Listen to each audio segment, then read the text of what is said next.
한번 다운받고 뭘 하는데 안 했어요. 귀찮아서. 뭐 귀찮아서 안 했다는 느낌이 지금 현재는 좀 경제에 대한 변화가 있는 것은 아니니까 그래서 기자는 그냥 자료를 보고 파월이 이해하려고 하는 것보다 파월이 지금 현재 어떤 자료를 보고 이제 판단을 하고 있을까 그런 생각을 한번 해보는 게 나을 것 같습니다. 그래서 오늘 고용지표에 대한 이야기를 한번 해보려고 합니다.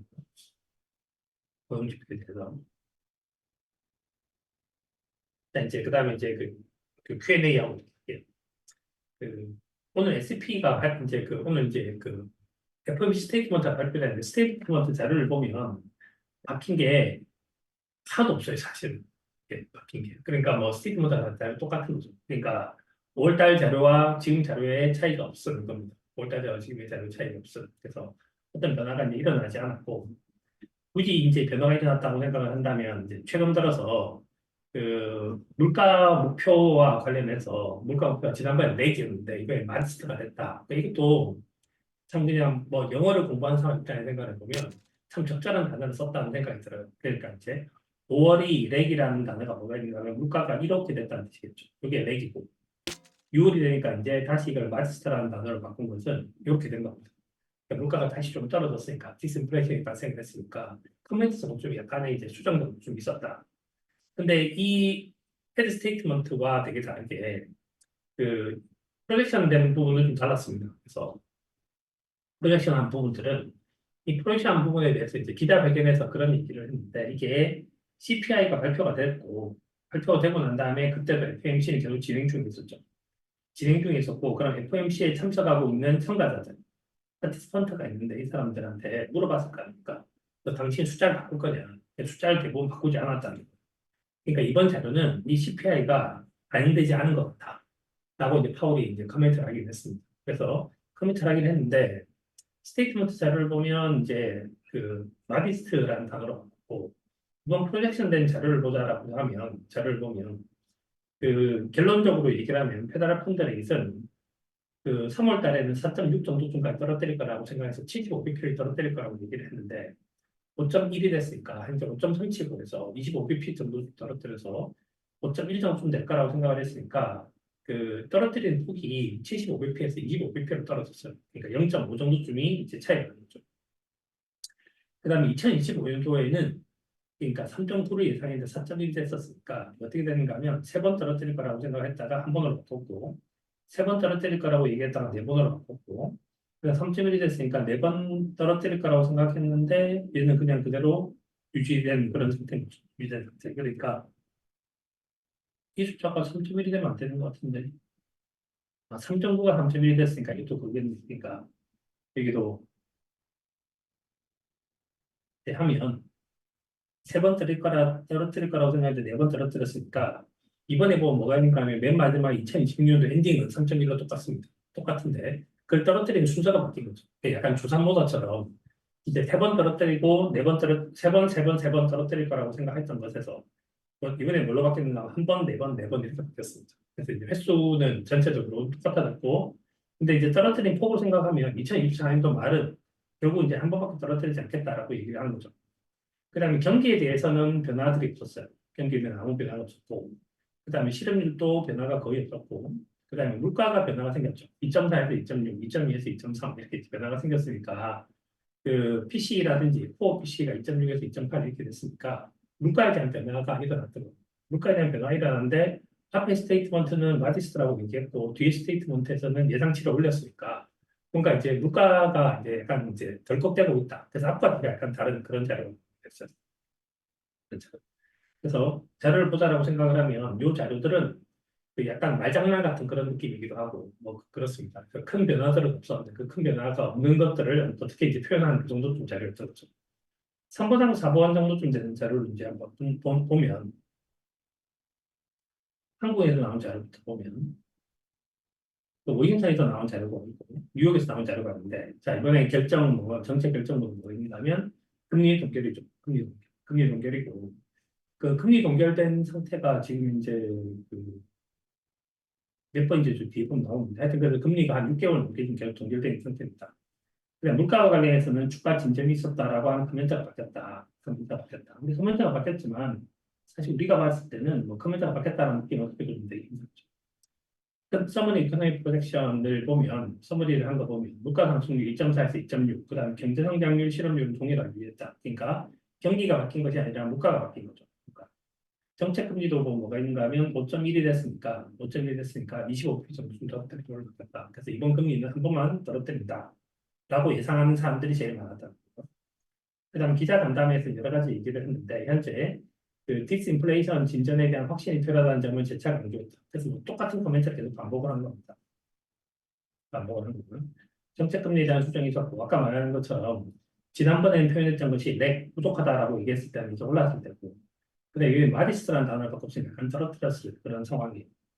그 다음에 이제 그 FOMC가 발표되기 전에 뭐가 발표가 됐냐면 물가가 발표가 됐죠. 그러니까 물가가 발표가 돼서 물가가 어떻게 발표되는가 하면 CPI가 발표가 됐고, CPI가 이제 3.36에서 3.25, 3.6에서 3.41 이렇게 발표돼서 소점 첫째 자리로 하자면 3.3, 3.4가 된 거예요.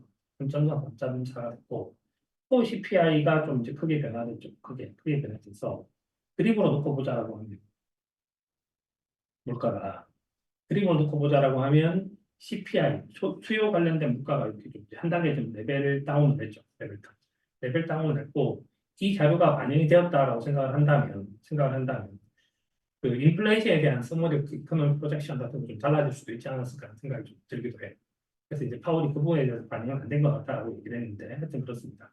그런데 그 CPI가 반영이 되지 않았음에도 불구하고 What is further progress라고 얘기를 했는데 그러면 이제 FOMC에 참석하고 있는 멤버들은 이 자료를 보고 판단했겠죠. PC와 코어 PC 자료를 보고 판단했을 거고 이 자료를 보고 판단을 했다고 하면 그들의 입장에서 현재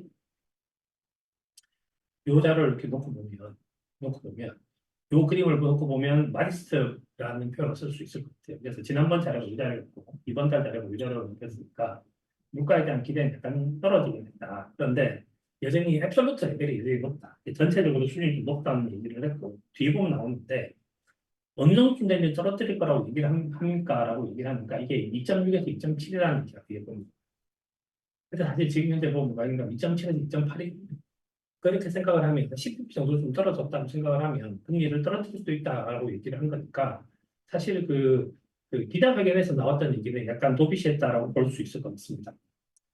그다음 뭐 이제 이 문구는 이제 필요가 없다고 생각을 해서 그냥 이제 문구를 삭제를 했고요. 여전히 이제 그 진행은 계속되고 있는 것들이죠. 진행. 그래서 이 부분에 대한 얘기를 하지 않은 것은 그래서 우리 이때부터 시작해서 뭘 할 거다라고 얘기했고 그냥 그 액션을 하고 있으니까 변화가 없으니까 더 이상 이제 커멘트할 필요가 없다고 생각했던 것 같아요. 그래서 뭐이 커멘트에 대해서 별로 신경 쓸 거 없었던 것 같고 정책 방향 동일하고 그래서 뭐 현재 자료를 보면 뭐가 있는가 하면 뭐 세임 이런 것들이 되겠습니다.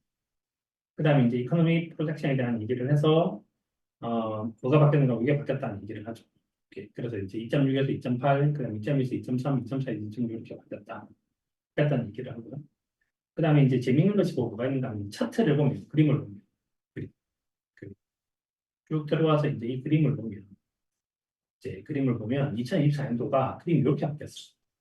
이렇게 바뀌었는데 그 말은 동결할까라고 생각하는 사람 4명, 네. 그러니까 올해 말까지 동결된다는 사람 4명.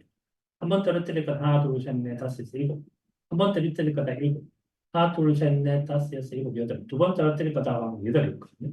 보면 뒤보면 자료가 나오는데 현재 상태에서 조금만 변화가 생긴다고 생각하면 이 변화 자체가 여기 다 묻어 있는 것들이죠. 다 묻어 있으니까 사실 이게 소점짜리 정도까지라는 얘기예요. 만약에 예를 들어서 지표에서 좀 재밌는 얘기를 했죠. 만약에 여기가 3.25가 아니라 어제 발표된 날에 3.24였다라고 생각을 하면 이걸 소점으로 바꿨다고 생각하면 소점으로 바꾸면 이렇게 됐을 거죠. 3.2가 됐을 거죠. 근데 얘가 이제 3.25였으니까 소점으로 바꾸면 3.3이 되는 거죠. 여기서 얘가 막 숫자 장난치는 것 같은 그런 얘기긴 한데 현재가 하도 변화가 이제 되게 그 소폭에서 변화가 일어나고 있으니까 3.24냐 3.25냐에 따라서 3.2냐 3.3이냐 이렇게 바뀌는 것처럼 현재 사실 얘도 마찬가지예요. 두 번 떨어뜨릴 거라고 생각하면 8명, 한 번 떨어뜨릴 거라고 생각하면 7명, 동결시켜야 된다고 생각하는 사람 4명이 있는데 만약 이 중에서 2명 정도쯤이 지금 이제 자료를 많이 CPI 같은 거 많이 해서 이제 이미 더 내려봤다고 생각을 한다면 그러면 한 번, 세 번 떨어뜨릴 거다가 두 번 떨어뜨릴 거라고 바뀌었겠죠. 그래서 사실 이게 되게 클로즈한 그런 부분들이기 때문에 뭐 이번 자료를 봤더니 확실히 한 번 떨어뜨리겠네라고 말을 하기에 좀 되게 불리해요. 그래서 이제 아무튼 그래서 그 SAP는 모든 사람들이 다 숫자를 던지는 거예요. 여러 명이 숫자를 던지는 거고 그냥 그걸 갖다 그거 갖고 편의상 우리가 평균값이라고 하는 거다 중앙값이라고 하는 계산이 되는 겁니다. 그래서 그런 숫자들이 나온 거예요. 그래서 이게 뭐 5.1에서 했던 4.1이 나왔고 뭐 나왔습니다. 그래서 이제 2024년도에 중간값 범위가 4.9에서 5.4로 이제 높아질까 예상한다. 그래서 예제는 숫자들이 요 밑에 있는 숫자들이 좀 많이 있습니다. 근데 이 숫자가 이제 한 단계 위로 올라간 거죠. 한 단계. 그러니까 그때는 세 번 떨어뜨릴 거라는 것이 이제 주종을 이루고 있었는데 이번에는 두 번 떨어뜨릴 거다가 이제 주종을 이루고 있으니까 그다음 이제 많은 사람들이 했던 자료를 보면 세 번에서 두 번 정도 됐다. 그러니까 3월 달에 비해서 6월 달에 물가에 대한 기대가 약간 높아졌다. 그럼 SAP가 높아진 것도 좀 이해가 되고 그럼 현재 자료가 나와 있는 CPI가 자료가 나왔지만 그 자료가 반영이 되든 반영이 되지 않든 그래서 이제 FOMC 참석하고 있는 사람들은 현재 물가가 하락하는 속도가 좀 더디다라고 생각합니다. 그냥 현재 불확실성이 너무 크다. 지금 현재 특징은 진짜 불확실성이 되게 크죠. 그러니까 어제 자료, 오늘 자료에 대한 해석이 달라지기도 하고 그렇습니다. 그래서 똑같은 자료에 대해서 되게 다른 해석을 내게 돼요. 그래서 불확실성이 되게 큰 상황인데 실업률은 올라갈 확률이 되게 높다는 거예요. 물가도 올라갈 확률이 되게 높다는 거예요. 그러니까 경기는 뭐 경기 물가라는 단어를 쓴다고 생각하면 경기는 저성장이 될 가능성이 상당히 높은 거고 물가는 고물가가 지속될 확률이 훨씬 높은 거다. 그래서 우리가 이걸 현재 걱정을 하고 있다. 그래서 항상 얘기가 있고 현재는 그 지난 20년을 다 비교를 해본다. 2005년도부터 시작해 쭉 비교를 해본다고 생각하면 현재가 이렇게 불확실성이 컸던 적이 별로 없다. 지금 이제 불확실성이 되게 크다는 얘기를 이제 하고 있어요. 그냥 다른 얘기지만 며칠 전에 이제 그런 거 있었지 않습니까? 애플이 AI에 대한 발표를 했는데 발표한 날 별거 없음 이렇게 하고 주가 쭉 빠졌다가 그 다음 날에서 아니다 애플의 폰을 살 것 같아 그래서 주가가 다시 7%까지 급등하고 이런 일들이 발생을 했는데 현재는 매크로에서도 그런 일들이 일어나고 있어요. 마이크로에서 그런 일들이 일어나고 있는 것은 그나마 제가 봤을 때 그래도 섭섭을 할 수 있는 부분들인데 매크로에서 그런 일들이 일어나는 것은 되게 좀 이례적이죠. 뒤에 뭐 고용지표에 대해서 얘기하면서 알겠지만 현재는 FMC에 참석하고 있는 사람들도 지금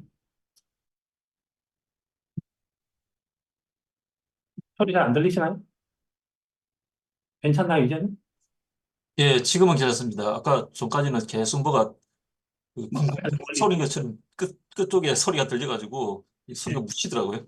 네, 마이크를 당겼습니다. 자, 예.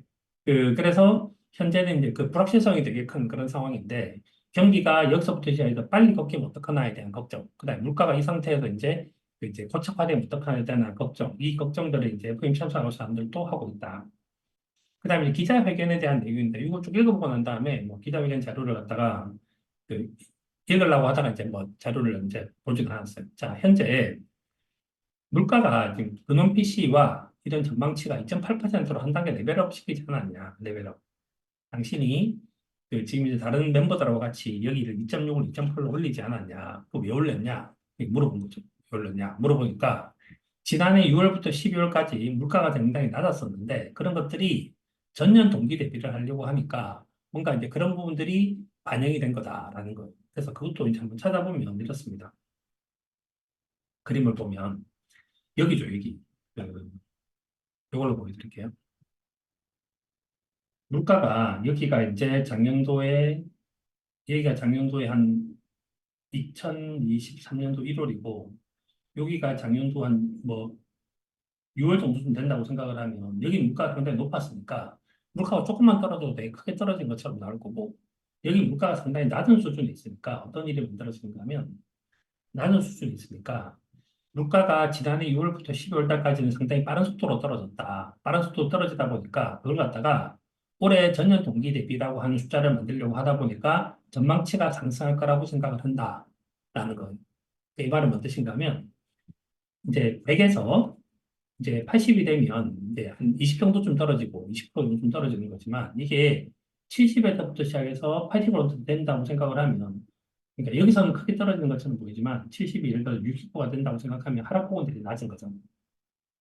그래서 이제 그런 지난번에 숫자가 만들어내고 있는 그런 착시 같은 약간 그런 부분들이 존재를 해서 전년 동기로 하려고 하면 소폭 증가될 수 있는 가능성이 하나가 있다. 이게 1번이고 두 번째는 뭐가 있는가 하면 FOMC에 참석하고 있는 사람들이 다소 보수적인 전망을 하는 것 같다.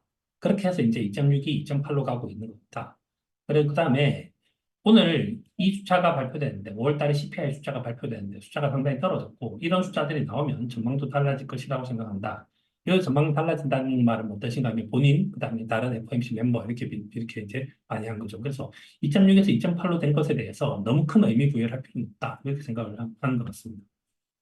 그다음에 정책금리를 근원PC가 올라가는데 정책금리 인하하는 건 웃기지 않냐라고 하니까 전망이 2.6이나 2.7 정도쯤만 간다고 생각하면 이건 이제 좋은 위치다라고 했는데 2.6에서 2.7인데 아까 말씀드린 것처럼 2.6과 2.7이 겨우 지금 현재 수준에 생각을 하면 2.7에서 2.8이니까 겨우 10bp 차이가 나는 10bp. 그러니까 지금 현재부터 시작해서 상품 사이드에서 일어나든지 안 그러면 뭐 상품 그 원자재 같은 사이드에서 일어나든지 막 그렇지 않으면 뭐 부동산 관련된 파트에서 이제 임대료 같은 것들이 반영된다고 생각을 한다면 그 정도쯤은 좋은 위치다. 그래서 really good place to be라고 얘기를 한다고 생각을 하면 그래서 이걸 보고 나면 어떤 생각이 드는가 하면 그러면 9월 달에 떨어뜨리지 못할 이유가 뭐 있어라는 생각이 좀 들기도 해요. 그래서 그 실제로 이제 그 고용보다 훨씬 더 물가를 중요하게 생각한다라고 했으니까 물가가 떨어지면 한 25p를 떨어뜨리는 거고 물가도 떨어지는데 경기도 나쁘다라고 생각하면 50p 좀 떨어뜨릴 수 있다고 생각을 했는데 그럼 지금 이제 물가는 하여튼 떨어지고 있다라고 생각을 이제 한 거죠. 그래서 이까지 자료를 보면 이제 그렇습니다. 그다음에 이제 정책금리 전망도를 보면 19명 중 15명의 사무처자들이 1회, 2회 정도쯤에서 이븐리 스플릿 돼 있다. 이게 이제 뭔 뜻인지 아시겠죠? 그래서 이제 동결시킬 거라고 생각했던 이제 그 매파적인 사람이 4명이 존재하고 다른 15명은 한 번 내지 2명이라고 얘기를 하고 있다는 거죠. 한 번 내지 2명, 2번이라고 얘기를 하고 있고. 그래서 난 사실 한 번도 떨어뜨릴 수 있다고 생각하지만 2번도 떨어뜨릴 수 있다고 생각을 한다. 그래서 과정은 좀 다르겠지만 결론적으로는 결국은 뭐 할 거냐 팔 거냐 이런 얘기고 결론적으로 한 번이냐 2번이냐 이런 얘기인데 2번도 이제 못할 이유는 없다는 거죠. 못할 이유는 없다. 그다음에 오늘 물가 지표를 통해서 확신이 커지기는 했지만 정책을 완화할 정도는 아니다. 라는 이제 코멘트를 했는데 사실 이건 약간 좀그 립 서비스 같은 그런 느낌인데 왜냐하면 아까 말씀드린 것처럼 이건 되게 큰 레벨로 떨어진 겁니다. 큰 레벨 떨어진 거죠. 큰 레벨. 특히 코어가 크게 큰 레벨 떨어졌으니까 수요 관련된 부분에서 물가가 떨어진 것은 좀 이제 그 의미 부여를 좀 할 수도 있지 않을까 하는 생각이 들기도 합니다. 그래서 하여튼 물가에 대한 얘기는 그렇고요. 그 다음에 이제 오늘 CPI 발표를 했는데 참가자들이 그것 듣고 난 다음에 변경했냐. 그러니까 일부는 했지만 대부분은 그렇게 하지 않았다. 그러니까 뭐 11명 중에서 소수는 이제 CPI 바뀌었네라고 해서 프로젝션 숫자를 바꿨겠지만 대부분 사람들은 그냥 그전에 있었던 PC 자료 보고 반영을 했다. 그럼 당연히 대부분 그렇게 하지 않겠어요. 대부분 그렇게 했다 이렇게 보는 거죠. 그다음 이런 거 보면 그렇게 하지 않는 것으로 보인다라고 얘기를 하는 걸 보면 그 예전에 처음에 이제 SAP가 최초에 나왔을 때 뭔가 SAP는 개인들의 의견이지 우리 전체 의견은 아니다라는 얘기를 해요. 그래서 우리 전체 의견은 아니다라는 얘기는 뭐가 있는가 하면 이번에도 결국은 뭐가 있는가 하면 또 만장일치입니다. 또 만장일치. 또 만장일치란 말은 뭔가 하면 각자가 갖고 있는 개인적인 의견들이 있지만 그 의견들을 서로 디베이트를 열심히 하고 난 다음에 하나의 답을 내는 그런 구조죠. 하나의 답을 내는 구조라서 여기 좀 되게 달라요. 그래서 뭐 약간 이제 추가적인 부연적인 설명을 하면 FRB가 그러니까 이제 이게 그냥 투표를 한다고 생각을 한다면 ECB는 반드시 만장일치라는 시스템으로 갑니다. 만장일치 시스템으로 가니까 ECB는 결국은 하나의 결론에 도달할 때까지 계속적으로 대화를 해요. 근데 이제 FRB는 한 명, 뭐 2명 이렇게 넣으면 손들어오면서 끝이 났는데 최근에는 보면 뭐가 있냐 FRB도 마치 ECB처럼 만장일치에 이를 때까지 계속적으로 토의를 하는 거의 끝장 토론을 하는 그런 방식이지 않을까 하는 생각이 듭니다. 그런 방식이고 그러니까 전체적으로 우리는 하나의 의견을 내긴 냈는데 각자 의견에 대해서 너무 큰 의미 부여를 하지 마라. 그래서 SAP에 대해서는 개인 의견이다라는 얘기를 파월이 초기에 이제 되게 여러 번 했었었죠. 그다음에 장기 정책 금리 전망이 상향 조금 조정되었어. 이건 저도 이제 좀 보면서 신경을 좀 썼던 부분들인데 뭐가 있는가 하면 이번에 여기 나온 숫자 중에서 이제 롱런으로 봤을 때 여기 2.6이 2.8로 올랐었거든요. 장기에 대한 전망치를. 그래서 이걸 올라서는 걸 보고 난 다음에 이게 저도 이 자료를 딱 보자마자 어떤 생각이 들었냐면 저 자료를 보기 전에 이게 결국은 파월이 중립금리라는 부분에 대해서 결국은 받아들이는 것인가에 대한 생각이 저는 좀 들었어요. 그래서 이제 금리를 20bp 정도 좀 올린다고 생각하면서 전반적으로 금리 레벨 한 단계 이렇게 레벨업을 하겠죠. 큰 레벨업은 아니지만 하여튼 저기서 한 20bp 정도 좀 레벨업을 하고 그럼 장기도 조금 더 레벨업을 할 수 있겠죠. 그래서 이제 그게 발표가 됐는데 이게 그러면 현재 당신이 생각할 때 현재 금리가 덜 제약적이라는 거냐, 금리를 더 올려준 더 룸이 있다는 뜻이냐. 그러니까 이제 제약적인 상황을 계속적으로 가져가는 거냐라는 거죠. 확장적인 것이 아니라 제약적인 것. 그러니까 장기 중립금리라고 하는 거는 관찰할 수가 없다. 경제학적으로는 되게 중요한 개념이죠. 되게 중요한 개념은 맞죠. 그래서 그 이제 장기 금리를 어느 정도 유지를 하는 것들이 경제에서 그 호황도 불황도 만들지 않는 조건이냐라고 생각을 하면 중립금리라는 개념은 되게 중요한 개념인데 단기적으로는 그것이 통화 정책을 결정하는데 활용되지는 않고 있다. 그래서 이거는 장기적으로는 이 의사결정을 할 수 있지만 우리가 지금 생각을 하고 있는 건 업과 다운에 대한 얘기지 현재 레벨에 대한 얘기를 하는 건 아니라는 거예요. 그래서 우리는 그냥 위로 올린다, 밑으로 떨어뜨린다라고 해서 그냥 업과 다운으로 조정을 하는 거지 현재 상태에서 레벨을 정하는 건 아니라는 거예요. 그래서 레벨에 대해서는 현재 우리가 쓸 수가 없다. 그런데 참가자들 입장에서 그 18명, 나 빼고 18명은 현재 장기 중립 금리를 점진적으로 상향 조정하고 있는데 이는 현재 금리가 팬데믹 이전에 낮은 수준으로 되돌아갈 가능성이 낮다고 생각하고 있기 때문인 것으로 보인다. 그러니까 이건 I think죠, I think. 내가 생각할 때 애들은 그런 것 같아. I think they are 저점이. 그러니까 이게 뭐가 있는가 하면 굳이 따지자면 3자 입장에서 관찰자처럼 얘기를 하는 거예요. 그래서 이제 키를 잡고 있는 건 사실은 이제 내가 좀 키를 많이 잡고 있긴 있는데 그럼에도 불구하고 그 이제 키를 잡고 있지 않는 다른 사람들 이런 생각을 하는 것 같다라는 거고 현재 통화 정책은 제약적이야. 그리고 충분히 제약적인지는 시간이 지나면서 알게 될 거야. 통화 정책이 현재 제약적이라는 증거는 상당히 명백해. 그래서 pretty clear라는 단어를 썼어요. 그래서 현재 금리 인상은 절대로 없다라는 얘기를 이제 여러 번 이제 강조를 했는데 이번에도 했던 것은 이제 그런 강조예요. 그런 강조. 현재 떨어뜨릴 수 있는 타이밍을 현재 찾으려고 하는 거고 어떻게 됐을 때 떨어뜨렸을 때 가장 경제에 영향을 좀 주고 이제 경기와 물가를 좀 안정화시킬 수 있을까에 대해서 내가 고민하고 있는 거지. 현재 금리를 올리거나 이렇게 해야 될 필요는 없다. 왜냐하면 pretty clear하게 현재는 제약적이다라는 거죠. 그 고용시장에 대한 얘기를 이제 우리가 뒤에서 또 해야 돼요. 고용시장이 여러 측면에서 팬데믹 이전으로 돌아갔다라고 언급을 했는데 그러면 노동시장이 보다 더 냉각될 필요가 있느냐? 노동시장. 그러니까 뭐가 있는가 하면 고용수가 훨씬 더 줄어들고 실업률이 더 올라가고 뭐 이럴 필요가 있느냐라고 얘기를 하니까 현재 노동시장은 수요와 공급이 점진적으로 보완하는 균형을 이루고 있다. 오늘 이제 사실 이 얘기를 좀 많이 했거든요. 왜 도대체 이런 일이 발생했는가는 이유를 한번 찾아보고 싶고 한데 수요와 공급을 놓고 본다라고 하면 수요는 잠 오프닝을 생각을 하면 이 숫자가 여기 숫자가 1.24예요. 1.24인데 현재 어디까지 떨어졌는가 하면 저기 1.25까지 떨어졌거든요. 1.25까지 이렇게 떨어진 거죠. 1.24까지 떨어진 거죠. 그러니까 현재 노동에 대한 수요를 생각을 한다면 수요가 없다가 수요가 급증을 했고 수요가 당장에 줄어들고 있다고 생각을 하면 현재 노동에 대한 수요는 떨어지고 있다. 그 다음에 이제 팬데믹 이전 수준까지 거의 회복을 했다라고 볼 수 있고 그러면 공급은 현재 어떠냐라고 하면 이민과 노동시장 참여 회복을 통해 상당히 증가되었다. 어제 이 노동 공급에 대한 얘기를 하나 했는데 노동 공급 현재 요 얘기 잠시 갔다가 갈게요. 고용 지표를 보면 이 난판 페이롤 숫자가 예상치가 20만이 어느 정도 됐는데 실제치가 30만이 나왔어요. 이 숫자가 나오면서 금리가 이제 다시 가파르게 솟았고 한 일이 발생을 했죠.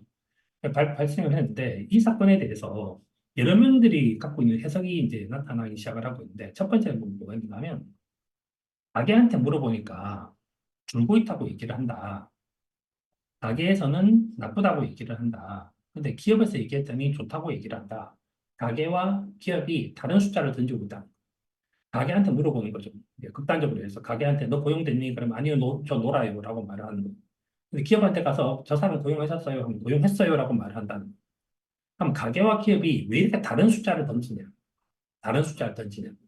그 이유가 도대체 뭘까에 대해서 우리가 이제 뭐 약간의 이제 뇌피셜처럼 얘기를 한다면 그 이유 중에 하나가 이민일 수 있다는 거예요. 만약에 예를 들어서 이민자라고 얘기를 한다면 이민자 입장에서 내가 지금 이민으로 와서 약간 어떻게 보면 불법 이민일 수도 있고 방금 이민을 와서 지금 정부한테 어떤 보조금을 받을 수도 있는 그런 상황에서 누군가 와서 당신은 고용됐어요라고 말하면 노라고 말할 수 있다. 그다음에 그래서 이제 기업 입장에서는 당신 저 사람들 다 고용했어요라고 말하면 yes라고 말을 할 수 있다는 거예요. 이거는 이제 지금 이제 아까 말씀드린 것처럼 뇌피셜이에요. 근거를 찾지는 못했어요. 그런데 현재 가계와 기업에서 저렇게 차이가 많이 나요. 사실 이건 어마어마한 차이입니다. 그러니까 저도 지금까지 보면서 이런 숫자 정도 좀 되는 차이를 본 적은 없는데 20만 원 예측을 했는데 30만 원이 나온다. 이 정도쯤 예측치가 크게 벗어난다는 건 되게 드문 일이에요. 매크로에서. 매크로에서. 그래서 이건 정말 되게 드문 일인데 이런 일이 발생하고 있는 이유 중에 하나가 현재 그 불법이든 안 그러면 합법이든 이 이민이라고 하는 숫자가 카운트에 잘 잡히지 않을 수 있다. 딜레이 될 수도 있고 카운트에 잘 잡히지 않을 수도 있다. 그 다음에 가계와 기업에 대해서 그래서 뭐 이거 갖다가 이제 리그레션 같은 걸 그림을 그려보면 누가 더 빠르다, 누가 더 늦다 뭐 이런 얘기가 나오는데 아무튼 그래서 현재 다른 자료를 갖고 이 자료를 좀 분석해야 될 필요가 있다. 그래서 이제 수요와 공급이라고 하는 부분을 가지고 고용 시장에서 고용이 현재 크다, 작다라고 얘기를 하는데 현재 우리가 볼 수 있는 것 중에서 수요가 둔화되고 있는 건 확실한 거. 그다음에 공급 때문에 지금 현재 그래서 고용이 되게 늘고 있냐라고 얘기하면 이거는 이제 현재 우리가 다른 추가적인 자료를 볼 필요가 있을 것 같다. 정도까지 일단 얘기할 수 있을 것 같아요. 그래서 수요 측면에서는 이중률이라든지 구인 광고가 감소하였으면 이거 확실한 거죠. 이건 같아요. 그럼 임금 상승률도 지난 2년간 매우 높은 수준에서 지속 가능한 수준으로 하락했다. 지속 가능한 수준으로 하락했는데 이번에도 보면 뭐가 있는가 하면 이번에도 고용지표에서 시간당 평균 임금 상승률이 전년 동기 대비해서 한 4.1 정도 되는 거죠. 4.1 정도 되는데 이것도 이제 예상을 하면 이렇습니다. 그래서 이제 뭐 굳이 따지자면 이제 몇 개월 전, 그래서 그냥 그 과거라 부를게요. 과거가 있고 현재가 있다고 생각을 하면 그래서 이제 임금 상승률이 있고 임금 상승률 당연히 명목이죠. 근데 물가 상승률이 있어요. 근데 지금 물가 상승률을 해보면 가장 높은 수치 정도 되는 걸 봐도 가장 높은 수치가 되는 걸 봐도 3.6 정도쯤 됩니다.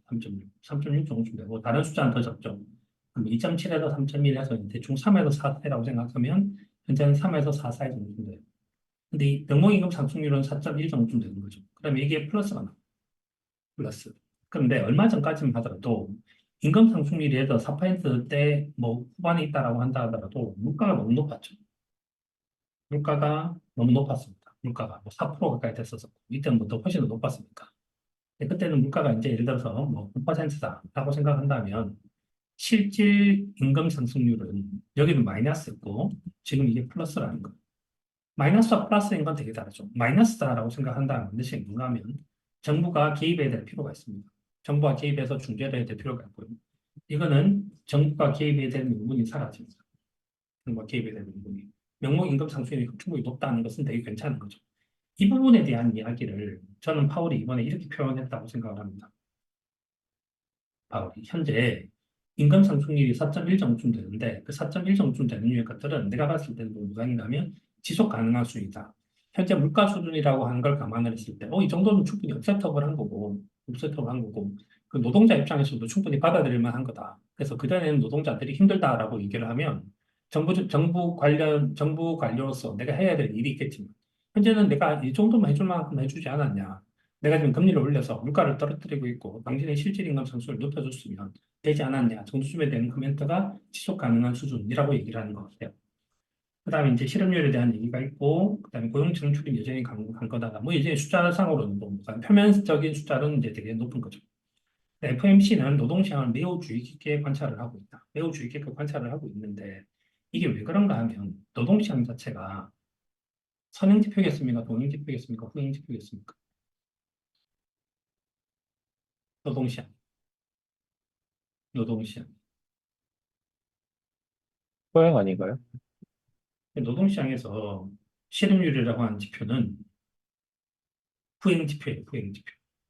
후행지표. 그래서 현재 경기 선행지수가 있고 후행지수가 있는데 후행지수에 실업률이라든지 안 그러면 뭐 이제 고용비용지수라든지 이런 분들이 포함되어 있죠. 그래서 이제 그렇게 된 것은 뭐가 있는가 하면 우리가 경기 선행지수가 주가다라고 얘기를 이제 하는데 예를 들어서 이렇게 이제 우리가 분석을 하면 좋을 것 같아요. 그러니까 선행이 있고 동행이 있고 후행이 있다고 생각을 한다면 우리가 선행이 자산시장이라고 생각을 하면 후행은 실물시장이죠. 자산시장이 이제 주식시장이라든지 이런 것들을 대표하는 거고 실물시장이라고 하는 게 고용이 대표한다고 생각하면 여기가 좋아지면 여기가 좋아지는 거죠. 좋아지는 것. 그러니까 저 실업률이라고 하는 것들을 후행 지표로 보는 것이 이제 맞다라고 보면 그럼 다시 이제 이 자료를 보면 현재는 노동시장을 매우 주의 깊게 관찰하고 있다는 말은 무슨 뜻인가 하면 실물 시장이 더 늦게 가고 있는데 만약에 예를 들어서 여기서 너무 늦게 그래서 예를 들어서 노동시장에서 내가 금리를 인하를 했는데 그 당시에 만약에 예를 들어 if 그 당시 실업률이 예를 들어 뭐 4.3%, 4.4% 실업률이 굉장히 치솟은 그런 상황이 됐고 그때서야 금리를 떨어뜨린다고 생각을 한다면 되게 늦어버리게 되고 늦어버리게 되면 이제 경기가 이제 그 정부가 원하는 것들은 이렇게 경기를 만들어내는 거죠. 그러니까 후퇴가 되게 짧게 만들고 싶은데 이 후퇴 기간이 길어질 수 있는 걸 만들어야 되겠죠. 그러니까 매우 주의 깊게 관찰해야 되는 것이 맞다. 이렇게 그러니까 주의 깊게 모니터링하고 있다. 라는 게 맞는 것 같아요. 그래서 하여튼 모니터링을 하고 있고 노동시장 자체를 갖다가 이제 그 모니터링 하는 이유가 현재는 수급을 봤을 때 그러니까 이제 그거죠. 최적의 시점을 찾으려고 하는 거예요. 그래서 뭐 마치 이제 그 예능 프로그램 보면 90초를 맞춰라라고 얘기를 하면 되도록이면 90초를 넘기지 않으려고 하는 거고 88초, 89초에 스톱을 외치고 싶다. 뭐 그걸 이제 잘 표현한 것이 저는 이제 이런 표현이 아닌가 생각이 듭니다. 3월과 비교해서 S&P 상의 정책금리 전망이 크게 수정되었는데 그래서 견해의 변화가 있었냐라고 하면 인플레 전망이 상향 조정됐다. 이것도 이번 달 자료를 빼고 생각을 하면 이번 달 이 자료를 놓고 빼고 이제 생각을 한다면 이렇게 된 자료가 최근에 우리가 올 초에 그 얘기를 했죠. 이제 하락 속도가 멈췄다. 그래서 얘기가 멈춰서 얘가 이제 이렇게 된 상태니까 3월 달부터 시작해서 이제 그렇게 생각을 한다면 이게 3월 달 자료고 4월, 5월, 6월이니까 요까지 자료가 있었었고 그때까지 자료보다 여기 자료들이 여기서 튀었다. 그래서 이제 이 자료를 이제 우리가 좀 반영을 했다. 그래서 이제 그 아직까지 이제 디스인플레이션이 사라졌다고 이야기는 힘들지만 디스인플레이션이 약간 정체됐다고 생각할 수 있을 것 같다. 그게 이제 상향 조정이라는 표현을 쓰는 것 같아요. 지난해 하반기까지 인플레이션 데이터는 매우 좋았지만 올해 1, 4분기는 진전이 정지되었다. 이 말이 이제 그 말인 거죠. 이렇게 된다. 그다음 앞으로도 데이터를 우리는 계속적으로 보고 인커밍 데이터, 뭐 험블 앤 링블 이 얘기를 계속하는 거. 이 얘기를 이렇게 오랫동안 하게 될지는 몰랐는데 진짜 험블 앤 링블이라는 단어를 그 얘기가 또 나오는 거거든요. 그다음에 성장을 둔화, 노동시장 약화를 전망하고 있지 않은데도 근데 금리를 인하해야 된다는 도대체 근거는 뭐냐? 경제 성장률도 똑같이 2.1, 2.1이 됐고 그다음 실업률도 4.0, 4.0. 사실 지금 실업률이 4.0인데 4.0을 얘기를 하고 있는데 그럼에도 불구하고 금리를 떨어뜨리는 이유는 뭐냐라고 하니까 현재 충분히 제약적이고 결국에는 경제는 약화될 거다라고 하는 거예요. 그래서 이제 우리는 경제를 갖다가 현재 어느 정도 좀 수요를 꺾을 생각을 하고 있고 수요를 꺾어서 결국은 이제 경제를 꺾을 생각을 하고 있고 결국은 꺾일 거다. 근데 이제 우리는 최선을 다해서 이게 이 떨어지는 걸 이제 좀 낮추려고 생각을 하고 있다. 현재까지 제약적인 기조를 유지하면서 인플레이션 관련된 부분들을 뭘 하는데 이를 계속 뒷받침하려면 궁극적으로는 결국은 금리를 인하해야 한다. 그래서 우리는 약세의 징후가 있는지 주의 깊게 살펴보고 있는 거다. 아까 얘기했듯이 고용지표를 보는 거는 이제 그런 거죠. 그다음 현재 금리가 너무 높으니까 현재 손해보고 있는 부분이 생겼는데 하나가 주택이고 하나는 금융시장인데 그 주택하고 금융시장이 문제되지 않냐. 예를 들어서 금융시장에서 문제될 수 있다는 건 이런 거예요. 예를 들어서 현재 고금리가 지속된다고 생각하면 은행 입장에서는 수익이 있고 은행 입장에서 이제 위험이 존재를 하는데 고금리가 지속된다고 생각하면 연체가 발생하겠죠. 연체가 발생하게 되면 이제 은행이 되게 이제 위험해지고 그다음에 은행이 갖고 있는 것들은 이제 자산과 부채 그 밸런스 시트에 보면 그러니까 에셋과 이걸 뭐 아주 전문적인 용어로는 에셋 라이빌리티 매칭이라고 얘기를 하는데 그러니까 자산과 라이빌리티 부채를 가지고 뭔가 매니지먼트를 하는데 최근 들어서 이제 은행의 이제 자산 사이드에서 문제들이 좀 터지고 있는 거죠. 왜냐하면 장기 채권을 샀는데 장기채, 단기채 다 섞어서 그때 채권이라고 하는 걸 샀는데 채권 금리가 전반적으로 장기채든 올랐으니까 손해가 일어나고 그래서 그런 것들이 문제되지 않냐라고 하니까 은행은 현재 문제가 터졌었던 은행들의 유동성을 보강을 했고 자본을 확충을 했다. 그래서 이거는 개별적으로 관리해 왔다는 거예요. 개별 관리. 그래서 이거는 전체적으로 종합 관리는 아닌 거죠. 종합 관리. 그래서 그때는 유동성을 봉합해서 했기 때문에 은행은 현재 문제 없다. 은행이 문제 없다. 그래서 은행이 이제 문제 없는 게 참 되게 놀랍죠. 하여튼 은행이 문제 없어요. 주택시장 같은 경우도 뭐가 있는가 하면 주택시장도 결국은 뭘 할 건데 팬데믹 이전에 주택 부족 현상은 일어난다. 그러니까 수요를 떨어뜨리는 거는 이제 우리가 할 수 있는 일인데 공급이 부족해지는 거는 우리가 할 수 있는 일은 아닌 거죠. 그래서 이제 공급 부족이라고 하는 분들이 여전히 이제 일어나고 있다. 공급 부족 일어나고 있고 그게 부동산 시장을 갖다가 성장시키고 케이실러 지수가 상승한 그런 요인인 것 같다. 뭐 그런 정도 좀 얘기를 한 거고요. 그다음에 이제 그 현재 우리가 금리를 높여서 모기지 금리를 올렸기 때문에 그런 왜곡은 현재 해소되고 있는 상황이라고 본다. 이렇게 보는 겁니다.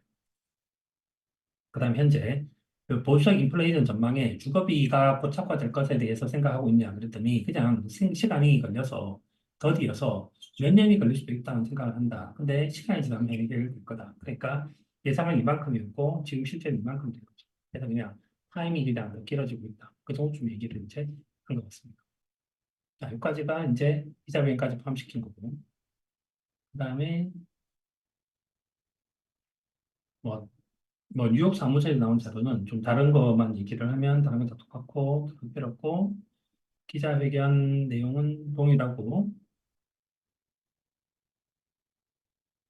까지가 이제 고용에 대한 얘기고 지난 12개월 시계를 보자라고 하면 지난해 좋았던 데이터가 빠져나가고 최근에 새로운 수치가 추가되기 때문에 그것이 상향 조정되고 있다. 아까 얘기했던 말 이해되시죠? 그다음에 금리 경로에 대해서는 물가에 대한 전망치가 바뀌었다. 그다음에 인플레이션 진전이 멈췄다. 그래서 우리는 정책 완화에 대한 자신감을 얻기 위해서 좀 더 시간이 필요하다는 생각이 좀 들었다는 거고, 적립금리 관련해서 장기적이고 이론적인 개념이고 관찰도 할 수가 없고, 그다음에 이제 미래에는 하는 논쟁이 있는데 현재 우리가 이거 알기 어렵다. 그래서 단기적인 정책 판단에는 도움이 되지 않는다. 그래서 2.6을 2.8로 이제 장기 금리에 대한 스탠스를 올린 건 그거와 무관하다는 점도 좀 얘기해요. 그래서 뭐 이건 SEP 상에서 뭐 그런 숫자를 던졌는데 뭐 그냥 그 정도 좀 던진 것 같아요. 질문 좀 이따 한꺼번에 이제 할게요. 그 다음에 네. 음. 그래서 이제 투자은행들은 사실은 약간 이제 그 이번 파월의 의견에 대해서 약간 반대하는 논조가 되게 많습니다. 반대하는 논조가 많다는 말은 뭔가 하면 여전히 FRB는 금리를 한 번만 떨어뜨리겠다는 의견이 얕은지 이제 그 가장 머저리티를 보여주고 있음에도 불구하고 그렇지 않다는 의견이 되게 많아요.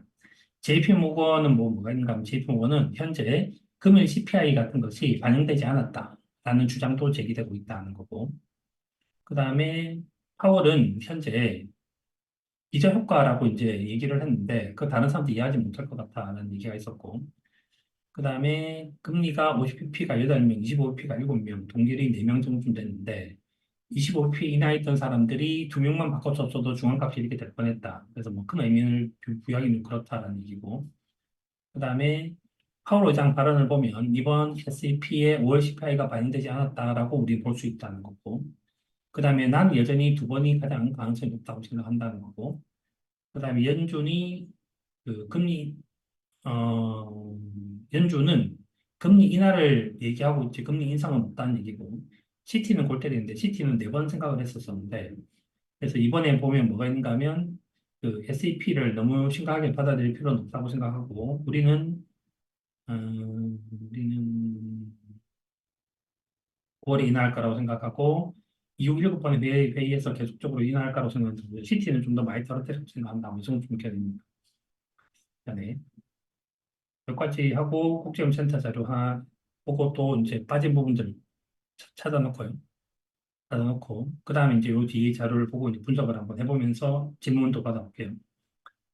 어, 7번 연속 금리를 동결을 했으니까 뭐 이제 한 6개월 정도 간 거죠. 아니 6개월 거의 1년 가까이 간 거죠. 1년 가까이. 그래서 인하폭이 3번에서 한 번으로 떨어졌고 2025년도 말은 3번에서 4번, 2026년 3번에서 4번. 그래서 아까 얘기한 것처럼 333에서 뭐가 됐는가 하면 333에서 144가 됐어요. 약간 조삼모사처럼 이렇게 된 거죠. 전체 긴 그림으로 가지 보면. 그 다음에 기존 입장을 계속 반복했고 그래서 동일 이런 단어들이 나왔고요. 그 다음에 IB들은 여전히 9월 달에 떨어뜨리기 시작할 거고 12월 달에도 떨어뜨릴 거고 뭐 이렇게 이제 생각하는 사람들이 많고 2번 내지 3번 할 거라고 생각하는 사람들이 여전히 되게 많습니다. 꽤 있습니다. 음, 그죠. 현재 IB들 같은 경우는 6월 달에 이제 6개 회사, 뭐 12월 달에 3개 회사 뭐 이렇게 돼서 골드만삭스가 이번에 이거에 대해서 뭐라 그랬는가 하면 현재 목표 물가를 상회하는 인플레이션과 높은 임금 상승률은 노동시장 불균형에 기인한 것이 아니라 이 노동시장이 문제가 되는 것이 아니라 경기가 이렇게 그 실업 고용이 후행성 지표라서 그렇다라는 얘기를 한 거예요. 후행성 지표라서 그런 거. 그래서 이게 골드만삭스 의견. 그럼 현재 물가에 대해서 어떻게 생각합니까? 라고 얘기하니까 물가의 미래에 대해서는 상방, 물가가 올라갈 수 있다라고 생각하는 것은 관세 때문에 일어날 수 있는 물가 위험이 존재한다. 그래서 만약에 미국하고 중국하고 뭘 해서 관세가 이제 올라갈 수 있는 것이 하나가 존재하고 두 번째는 중립금리 자체 레벨이 올라갈 수 있는 가능성이 있다고 생각한다. 떨어질 거라고 생각하는 것은 경기가 나빠질 거라고 생각하는 것이 있다. 그다음 세 번째는 뭐가 있는가 하면 유럽하고 캐나다 같은 중앙은행들이 금리를 떨어뜨리기 시작을 했으니까 연준도 결국은 떨어뜨릴 수 있을 거라고 생각을 한다. 그래서 이 세 가지 정도쯤 되는 의견이 이제 골드만삭스 의견이에요. 시티는 연내 3회 정도쯤 인하할 거라고 난 여전히 생각을 하고 있다. 이거고. 그다음에 반대로 그러니까 이런 부분들에 대한 의견들을 주는 IB들이 훨씬 더 많았었고, 그다음에 어떤 IB들 같은 경우는 금년에 한 번밖에 인하하지 않을 거다. 그래서 이제 최근에 이제 IB들 보면 2024년도 초에는 되게 많이 떨어뜨릴 거라고 예상을 했었고, 그때 세 번 얘기했는데 혼자서 여섯 번이라고 이제 얘기를 했었다가, 그다음 그걸 갖다가 거의 FRB랑 거의 의견을 비슷하게 맞췄다가 다시 지금 FRB 의견보다 좀 더 이제 강화시켜서 얘기를 하고 있는 그런 상황. 저런 기대치가 이제 어떻게 보면 우리를 좀 힘들게 할 수도 있겠죠. 그다음에 이제 이 자료들에 대해서 우리가 이제 다른 자료에 대한 생각을 한번 해봤는데, 오늘 제가 제일 고민을 많이 했던 건 저 고용 지표에 대한 고민을 좀 더 많이 해봤는데, 차트를 보자라고 하면 물가는 이제 하여튼 소비자 물가 지수는 이제 좀 이제 한 단계 레벨 다운한 것 같아요. 그다음에 노동 수요도 확실히 이제 2019년 어느 수준까지 떨어졌고, 그다음에 최근에 이제 이 자료 어딘가 자료 나왔을 텐데, 보다 읽다가 보니까 어딘가 뺀것 같은데, 제가 이번에 이 자료를 읽다가 처음 본 자료가 있었어요. 처음 본 자료가 있었는데,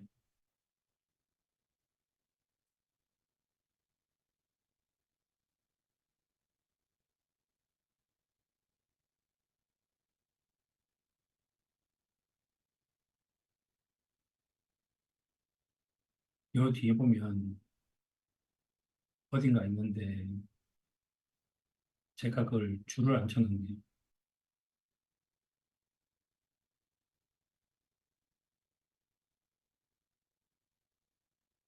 어딘가 있을 것인데. 자, 뭐가 나왔었는가 하면, 이번에 기자회견에서 이제 이 자료가 나왔고, 혹은 IB들이 이 자료를 썼는데, 현재 실업률을 측정하는데 지표들이 있는데, 우리 통화지표를 M1, M2, M3 뭐 이렇게 하고 쭉 해서 뭐 이제 M16도 있고 뭐 LF도 있고 뭐 L도 있고 이렇게 있다 그러잖아요. 유동강 지표가 있는데 실업률이 또 이렇게 있더라고요. 그러니까 그 unemployment에서 레벨 뭐 1, 2, 3, 4, 5, 6가 있어서 이제 실업률에 대한 얘기를 하고 있는데, 일반적인 U3가 이제 공식 실업률을 측정을 하는 거고, 그래서 이게 뭐 장기 실업 정도다, 뭐 특정 실업 유형이다, 뭐 이렇게 하고 있는데, U6가 있어서 이게 뭐 뭐가 있는가 하면, U6가 포괄적인 실업률 지표고, 설명이 어디 있었는데, 잠깐만요. 챗GPT한테 U6, U6가 노동통계국에서 발표하는, 이게 노동통계국에서 봤다, 제가. 그래서 여기서 봤는데, 거기 보면 뭐가 나오게 되는가 하면, 넓은 범위의 실업자를 포함한 어떤 자료가 있는데, 이 자료가 지난 4주 동안 구직 활동을 했으나 일자리를 얻지 못한 사람들, 뭐 포함시키고, 그다음 현재 일자리 안 찾는 사람 이렇게 해서 굉장히 광범위한 실업률 지표래요. 지표인데, 그래서 저 이제 U6에 대한 자료도 이제 미국 노동부에서 나왔었는데, 그래서 이제 여기가 가장 넓은 의미의 실업이다. 그럼 현재 실업률이 4.0인데, 지금 저 넓은 범위의 실업률을 계산하면 얼마나 나오냐면, 이거 프레드에서 검색을 하면, U6라고 얘기를 하는 것이 나오는데, U6가 현재 숫자가 얼마큼 7.4예요. 7.4. 7.4% 정도 되는데 이 수준이 2018년, 2019년도 수준이랑 거의 비슷하게 돼요.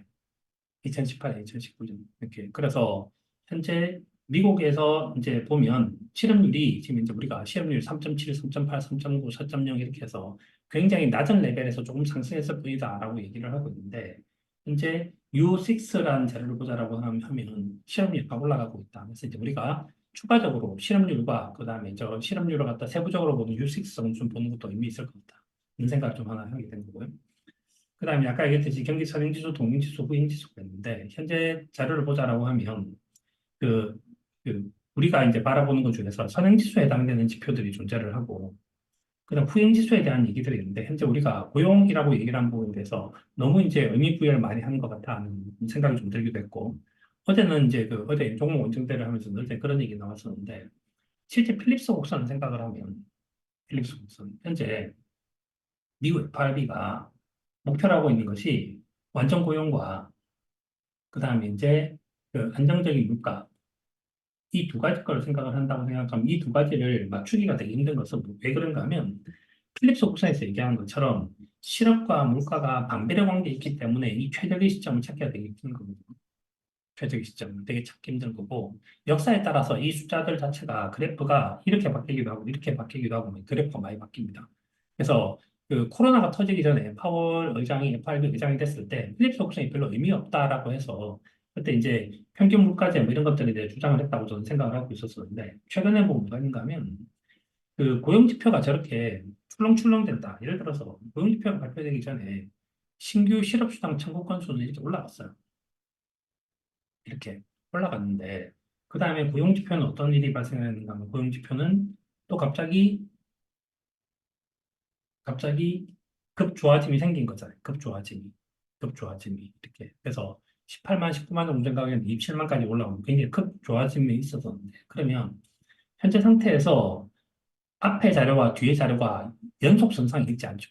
그러니까 실업 수당을 청구한 사람들이 이렇게 많아져 가고 있는데 갑자기 고용이 그렇게 많이 일어나고 있다는 거는 앞과 뒤가 안 맞는 거잖아요. 그러면 차라리 현재 상태에서는 그냥 다시 과거로 회귀를 해서 물가와 그냥 실업률 자체를 보는 게 훨씬 더 의미 있지 않나. 그럼 현재 상태에서 그냥 실업률이 4.0이네 정도쯤의 의미 부여를 하면 되는 거고 다시 SAP 자료를 보면 SAP가 측정을 하고 평가를 하고 할 수 있는 것이 여기 보면 실업률 자체를 갖다가 관리하려고 애를 쓸 수는 있지만 여기다가 뭐 고용에 대해 숫자를 얘기하기는 되게 힘들다고 보는 거예요. 그래서 지금 현재 상태에서 우리가 매크로 경제를 본다고 생각을 하면 차라리 현재 실업률과 물가를 보는 것이 훨씬 더 의미 있다라고 보는 것이 훨씬 더 나을 수 있는 거고요.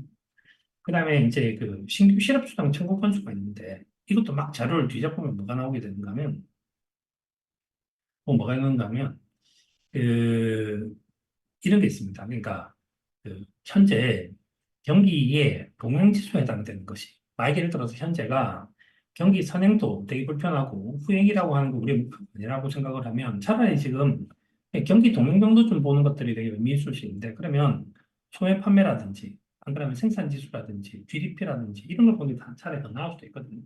현재 상태가 이렇게. 그래서 우리가 고용 지표를 보는 데서 차라리 시험률 평가를 한다든지 그렇지 않으면 그냥 동행 지표에 있는 소매 판매 같은 거를 보는 게 더 의미 있을 수 있을 것 같아. 그러면 현재 그림이 좀 이제 그려지는데 그림이 그래서 지금 소매 판매는 이렇게 꺾여가고 있는 그런 상태다. 이 정도는 볼 수 있을 것 같고. 그래서 이제 이 정도쯤이 이제 그 지표를 이제 본 소감이에요. 그러고 난 다시 이제 그러면서 다시 제가 오늘 얘가 도대체 뭘까에 대한 생각을 진짜 많이 했거든요. 많이 했는데 그 이제 현우하고 뭐 이제 김은서 선생님하고 이제 지난번에 얘기를 하면서 최근에 미국에서 일어나고 있는 거에 대한 얘기를 한다면 현재 금리가 왜 이렇게 좀 높은 레벨에서 이제 놀고 있을까? 그냥 그 이유 중에 하나가 제일 우리가 많이 봤던 자료 중에 하나는 그겁니다. 채권 시장에서 채권 금리가 현재 결정되는 요소가 펀더멘탈보다는 테크니컬이 맞고 테크니컬에 해당되는 것은 수요와 공급이라고 하는 부분들이 존재를 하는데 수요도 줄어드는 것도 맞지만 공급이 훨씬 더 늘어났다는 거예요. 공급이. 공급이 훨씬 더 늘어나는 이유는 뭐가 있는가 하면 재정 정책을 되게 과하게 썼다는 거예요. 그래서 현재 경제가 봄여름 가을겨울이 이렇게 움직이고 있지 않고 어딘가 멈춰 있거나 혹은 예를 들어서 지난번 피델리티는 뒤로 가는 것처럼도 되게 보이는데 그렇게 보이는 이유는 통화 정책과 재정 정책이 현재 다른 방향으로 가고 있다는 거죠. 여긴 되게 제약적으로 가고 있는데 여긴 되게 확장적으로 가고 있다는 거거든요. 확장적으로. 그 파트에 대한 생각을 이제 첫 번째 하나 해봤어요. 첫 번째. 그러면 고용이라고 얘기를 하는 것을 극단적으로 얘기를 한다면 민간에서 일어나고 있는 고용이 아니라 정부에서 일어나고 있는 고용에 의해서 고용이 좋아진 게 아닐까에 대한 의심. 이 의심을 이제 하나를 했어요. 의심 하나를 해서 자료를 이제 긁어서 자료를 이제 분석을 한번 해봤는데 자, 이제 난판 페이롤인데요. 우리가 이제 본 자료는 이거잖아요. 본 자료. 그래서 현재 자료고 자료의 증가분 생각하면 27만 2천 명이 나온 거잖아요. 숫자가 이렇게. 근데 얘를 민간과 정부로 자를 수 있어요. 민간과 정부로 자를 수 있어요. 일단 이렇게 두 개를 잘랐거든요. 그 다음에 한 가지 뭐가 있는가 하면 자 민간이 차지한 비중이 이 정도쯤 돼요. 누적으로. 이게 누적이에요. 누적. 정부가 차지한 비중은 이 정도쯤 돼요. 이 정도쯤. 누적으로. 그러니까 고용을 했는데 그냥 되게 이제 간단하게 푸트하게 얘기를 하면 100명의 사람이 일을 하고 있는데 85명은 주식회사에서 일을 하고 있는 거고요. 15명은 정부에서 일을 하고 있는 거예요. 정부에서. 대충 간단히 자르면 이렇게 되는 거예요. 자, 그런데 자료가 늘거나 줄었을 거 아닙니까? 그래, 늘거나 줄었는데 자, 그러면 현재 증가되는 분을 생각을 하면 증가되는 분. 그러니까 14만 7,500명이 13만 7,700 뭐가 돼서 이것 빼기 이만큼이 취업자 수가 는 거니까 여기 15만 9천 명이 있는 거잖아요. 근데 이게 쭉 늘었는데 코로나 때는 급속도로 줄었잖아요. 코로나 때는. 코로나 때는 고용이 급속도로 줄어들고 다시 이렇게 늘기 시작을 하고 있는데 이 늘기 시작한 거 자료를 한번 뒤져서 찾으면 이거는 전반적으로 큰 그림에서 누적으로 만들어진 건데 누적으로 한 것이 아니라 그 이제 뭐라 그러죠? 이렇게 차이 갭으로 생각을 한다면 갭으로 생각한다면 그 고용이 어디서 많이 늘었냐 하면 민간에서 제일 많이 늘어요. 민간에서. 늘어난 숫자는 당연히 민간이 많이 늘겠죠. 이렇게 민간이 많으니까 민간이 많이 뽑을 거잖아요. 정부는 별로 뽑지 않아요. 정부는 별로 뽑지 않는데 계속 하다가 뭐가 나왔었는가 하면 2023년도 후반부터는 민간이 되게 줄여요. 민간이 고용을 안 했어요. 사실 생각을 해보면 이게 주는 걸 보고 확인해서 뭐라는가 하면 아 채권 시장이 좋아지고 고용이 줄고 있고 하는구나. 그래서 디스인플레이션이 발생을 하고 그다음에 노동에 대한 수요가 줄고 혹은 이제 경기에 대한 기대도 떨어지겠구나라고 생각을 했는데 그걸 누가 채웠는가? 얘가 엄청나게 채운 거죠. 얘가. 그러니까 보통 때 증가되는 증가분에 비해서 훨씬 더 빠른 속도로 고용이 늘어나기 시작을 하고 있습니다. 이걸 이제 어떻게 보면 바이든 정부에서 일어나는 되게 확장적 재정 정책의 수혜라고 볼 수 있을 거고요. 그 다음에 이제 어제도 이제 이런 얘기 좀 했었었는데 최근 경제가 엔비디아를 비롯한 AI 관련된 부분들이 되게 많이 늘어나고 있는데 그러다가 최근에는 다시 민간이 늘고 있어요. 정부는 다시 줄고 있거든요. 특히 지난번에 정부가 엄청나게 줄었죠. 이렇게. 그래서 지금은 정부가 약간 줄어들고 있는데 얘가 다시 늘리고 있어요. 그럼 이 두 가지를 가지고 약간의 상상을 한번 해본다고 생각을 한다면 상상을 해서 약간 끼워 맞춘다고 생각을 한다면 이게 그러니까 2023년도가 됐을 때 경기가 나빠질 거라고 생각을 했는데 그걸 채워준 것은 뭐인가? 첫 번째 정부였다. 두 번째는 정부가 이제 채워준 거고요. 정부가 이제 더 이상 확장적인 정책을 쓸 필요도 없고 그래서 이제 더 이상 뭐 보조금을 주거나 이렇게 될 명분도 없다. 그래서 이제 정부가 빠지려고 하는 타임에 갑자기 민간에 대한 수요가 확 늘어나기 시작을 합니다. 이걸 그림을 딱 맞추면 이게 챗GPT 4.0이 나왔던 타이밍이에요. 그러니까 챗GPT가 나타나기 시작을 하면서 민간에서 다시 엄청난 속도로 이제 고용이 일어나기 시작을 하고 있는 거죠. 예, 그러니까 현재 상태는 뭐 우리도 그런 얘기 되게 많이 하지만 현재 상태가 워낙 빠른 속도로 이제 일어나고 있으니까 이걸 갖다가 이제 이걸 맞추려고 생각을 한다면 이걸 현재 상태에서 밀리면 되지 않는다고 생각을 한다면 현재 기업들이 잘 될지 안 될지 모르겠지만 여하튼 이제 사람을 고용을 해서 이걸 따라가려고 애를 써야 되는 게 아니냐. 그래서 현재 우리가 제일 미스테리한 부분들은 뭐 있는가 하면 고용이거든요.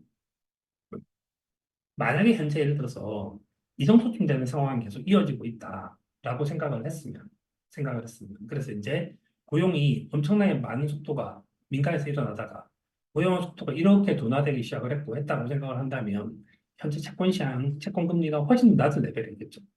그다음에 이제 앞에 뭐 3점 얼마 이 정도쯤 되는 레벨에 있었을 거라고 생각을 합니다. 그런데 우리가 생각하지 못했던 두 가지가 하나가 있었었는데 이게 또 이제 보면 되게 좀 짜증나는 거는 끝나고 나니까 이제 대충 이 자료가 보이기 시작을 하는데 그전에는 이런 생각을 별로 사실 해본 적은 없었죠. 그래서 지금 현재 보면 뭐가 있는가 하면 첫 번째는 재정 정책이라고 하는 부분들이 이제 크게 있었고 두 번째는 이제 여기서부터 시작해서 뭐 있는가 하면 현재 그 민간 사이드에서 일어나고 있는 뭐 우리식으로 말하면 콘트라티브 파동이라고 하는 부분들이 존재했던 것 같다. 그리고 이제 그렇게 하기 시작을 하면서 이제 그 시가총액 상위 기업들에서 그런 부분들이 생기기 시작하면서 이제 경제가 나아지고 그다음에 이제 고용도 나아지고 그다음에 기업 실적도 나아지고 그다음에 기업들이 서로 밀리면 안 된다는 생각으로 투자를 갖다 계속 강화시키고 그렇게 하다 보니까 고용도 일어나고 고용이 일어나니까 이제 소비도 일어나고 그런 것이 만들어지는 게 아닌가라는 생각 정도까지는 좀 해보게 됐어요. 그래서 현재 그 고용 지표의 미스테리라고 얘기를 한 부분들을 그 볼 수 있는 이제 일단 프레임 중에 하나가 어떤 게 생겼다고 생각하는가 하면 하나의 재정 정책에 대한 부분들이 하나가 있는데 재정 정책에 대한 부담은 현재 시점에서 생각을 한다면 재정 정책에 대한 부담은 떨어질 수 있는 가능성이 좀 높다고 생각하긴 해요. 그래서 이제 과거의 숫자를 생각을 하면 높은 수준에서 뭐 이제 엄청나게 이제 높은 수준에서 이제 고용이 일어났었었는데 걔가 이렇게 이제 줄고 있고 그러니까 지금 현재는 사실 다시 민간 사이드로 오겠죠. 민간 사이드로 오면 그래서 이제 얘는 좀 상대적으로 좀 줄어들 수 있다고 저는 생각을 좀 하게 됐고 이번에 숫자를 보면서 그다음에 이제 민간 사이드에서 일어나고 있는 것들은 이제 그 뭐 대기업과 소기업이 좀 달라질 수도 있는 거고 근데 하여튼 이제 지금 현재는 뭐 그 민간 사이드에서 일어나고 있는 고용이 예상치 않게 좀 나은 것 같긴 하다. 그러면 이제 뭐가 있는가 앞과 뒤가 약간 맞아떨어지는 거죠. 그러니까 중소, 중견기업에서는 실업자가 좀 생기고 있는데 대기업에서 일어나고 있는 고용들이 훨씬 더 큰 비중을 차지하고 있다. 그래서 그게 이민이라고 얘기를 하는 건 우리가 좀 상상해서 만들어진 뇌피셜보다 좀 더 이제 숫자를 갖고 얘기할 수 있는 부분이 좀 있지 않을까 뭐 이런 생각이 좀 듭니다. 그래서 뭐 현재 그 결론을 낼 수 있는 건 아닌데 하여튼 그 그러니까 앞에 걸 정확하게 우리가 이제 예측할 수 있는 건 아닌데 그 정도쯤 되는 설명을 한번 해볼 수 있지 않을까라는 생각이 좀 들었어요. 음, 음. 그게 들었고 예, 그다음에 이제 현재 상태에서 그러면 그뭐 어떻게 투자할 거냐 이렇게 생각을 하면 저는 현재 그 자료를 쭉 놓고 본다고 생각을 하면 우리가 투자를 오늘 이제 그 단톡방에 제가 약간 썼지만 우리가 목표를 현재 리턴이라고 얘기를 하는 부분들이 하나가 있고 그다음에 이제 리스크 어저스티드 리턴이라고 하는 부분들이 있다고 생각을 하면 현재 그 우리가 제일 중요하게 생각하는 이제 FOMC 스테이트먼트를 놓고 보면 현재는 위험 대비 수익이 여기가 높다고 생각하는 거는 저는 채권이 제가 더 높다고 생각하는 거거든요. 채권이. 그래서 위험 대비 수익이 더 높다고 생각을 하는 거고요. 그다음에 리턴이라고 하는 부분에 대해서 이제 여전히 저는 이제 이게 뭐 베타 플레이를 하는 건 아니라 알파 플레이를 하는데 어제 나온 얘기 중에서 어떤 얘기가 하나 있었습니다. 이 얘기가 있었습니다. 자, 우리가 경제를 움직이는 파동이 존재를 하는데 30년, 50년 정도쯤 되는 긴 파동이 있어서 이걸 우리가 콘트라티브 파동이라고 얘기를 해요. 그다음에 이제 뭐 2년 내지 3년 정도쯤 움직이고 있는 것들을 이제 우리가 키친 파동이라고 얘기를 했고 우리가 투자를 하는 데 있어서 위험을 줄인다. 라고 생각하면 미래가 적합해서 이제 우리가 이걸 7대 3 이렇게 이제 하고 있는데 근데 투자를 주식시장이 우상향하게 만들어지는 가장 큰 이유는 레이 달리오도 그런 얘기를 했지만 이게 장기적인 아웃풋이 만들어지는 과정이거든요. 근데 이렇게 만들어지는 과정에서 이걸 만들어내는데 가장 크게 기여한 거는 혁명이니까 이게 결국 열후에 콘트라테이프가 붙는 거예요. 콘트라테이프 파동이 붙어 있고 그럼 여기에 이제 이후에 이제 키친 파동이 붙는 거죠. 이후에 키친 파동이 붙으니까 콘트라테이프 파동이라고 하는 것들을 밑에 바닥에 깔고 그 위에 이제 키친 파동을 얻는다. 라고 생각을 하면 현재 투자는 되게 설명이 잘 돼요. 투자는 현재 설명이 잘 되고 그 다음에 현재 여기서 일어나고 있는 변화가 되게 놀라운 건 사실입니다. 정말 되게 놀라운 건 사실입니다. 그게 되게 놀라운 건 사실이고 그 다음에 그런데 이제 이거를 리턴 입장에서는 이렇게 해야 되는 게 더 많은 거거든요. 그 그다음 위험 대비 리스크라는 차원에서 생각을 하면 여기에 가장 큰 어려움은 뭐가 있는가 하면 제가 우리 예측과 되게 다르게 가기도 한다는 거예요. 우리 예측과. 이 말은 무엇인가 하면 그 우리가 이제 그 리더에 대한 얘기를 해서 그런 얘기 하지 않습니까? 시대가 영웅을 만드냐, 영웅의 시대를 만드느냐 이런 얘기를 하는데 그 영웅의 시대를 만들어내는 것들과 관련된 부분들이 훨씬 더 이쪽이 더 큰 거죠.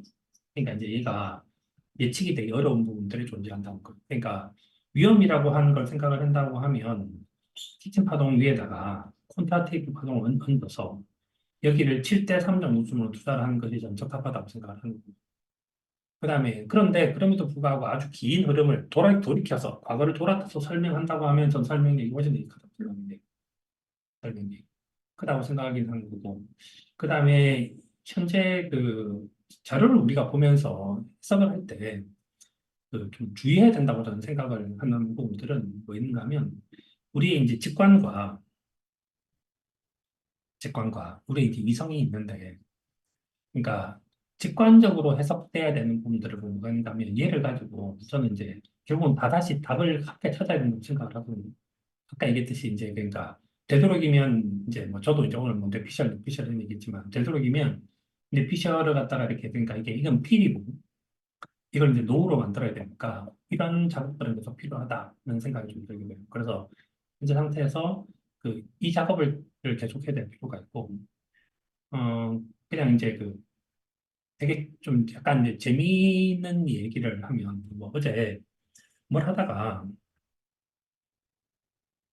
잠시 한번 해보면 뭐 있었는가 하면 어제 그냥 뭘 하다가 갑자기 제가 이제 이 생각이 하나 들었어요. 네. 뭔 생각이 하나 들었었는가 하면 우리가 그 직관을 갖고 얘기를 하면 아니 한국의 인구가 준다는데 도대체 왜 한국의 부동산 시장이 좋아진단 말이야 이런 거 있지 않습니까? 이렇게 그래서 그걸 보면 그래서 이제 그렇게 하지 말고 우리한테 필요한 건 뭐인가 하면 가구 수가 되게 중요하다고 했죠. 가구 수를 보니까 이렇더라고요. 가구 수가 2012년도에 이제 1820만 가구에서 쭉해서 가구 수가 이렇게 는 거죠. 가구 수가 이렇게 늘었고 그래서 이제 인구 증가율과 가구 증가율을 구별해서 보여줘 이렇게 얘기를 하니까 그림이 이렇게 나왔어요. 그래서 인구가 3% 늘었는데 가구는 5%가 늘었고 얘는 1% 늘었는데 얘는 5%가 늘었고 얘도 이렇게 늘었는데 이렇게 는 거거든요. 이렇게. 그러니까 현재 상태에서는 인구가 줄고 있음에도 불구하고 얘가 계속 분화가 되고 있다는 거예요. 가구가. 그래서 얘를 1990년도부터 시작해서 자료를 바꾸니까 1990년도부터도 인구가 이렇게 했는데 이거 더 빨랐고 더 빨랐고 여기도 되게 이제 인구 증가율은 되게 낮았죠. 그럼 여기도 마이너스가 되는 순간에도 이제 이건 플러스가 났고 그래서 웬만해서는 이 증가율이 훨씬 더 높았습니다. 그래서 이 데이터를 서울로 딱 바꾸니까 서울에서도 이게 이제 있는 거죠. 서울에서. 그래서 서울의 인구가 2% 늘었는데 가구는 12% 늘고 이렇게 늘고 있는 거죠. 이렇게. 그래서 인구가 계속 줄고 있는데 가구는 계속 늘어나고 있는 거죠. 이렇게.